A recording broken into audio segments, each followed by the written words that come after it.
படைபட்ட வேலவன்பால் வந்த வாகை பதாகை என்னுவாம் தடைபட்ட சேவல் சிறகடிக்குள்ள சலதி கிழிந்து உடைபட்டது அண்டகடாகம் உதிர்ந்தது உடுபடலம் இடைப்பட்ட குன்றமும் மாமேரும் வெற்பும் இடிபட்டவே.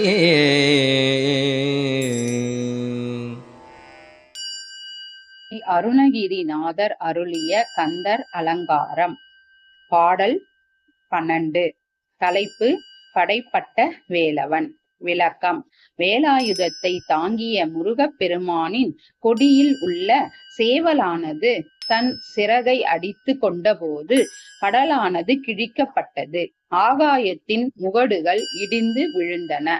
நட்சத்திரங்கள் தடுமாறின. பிற மலைகளும் மேருமலையும் தூள்பட்டு இடிந்து விட்டன. வெற்றிவேல் முருகனுக்கு அரோகரா. வேலும் மயிலும் சேவலும் துணை. ஆறுமுகம் அருளிடும் அனுதினமும் ஏறுமுகம். சத்தியமாவது சரவண பவனே. வாழ்க வளமுடன்.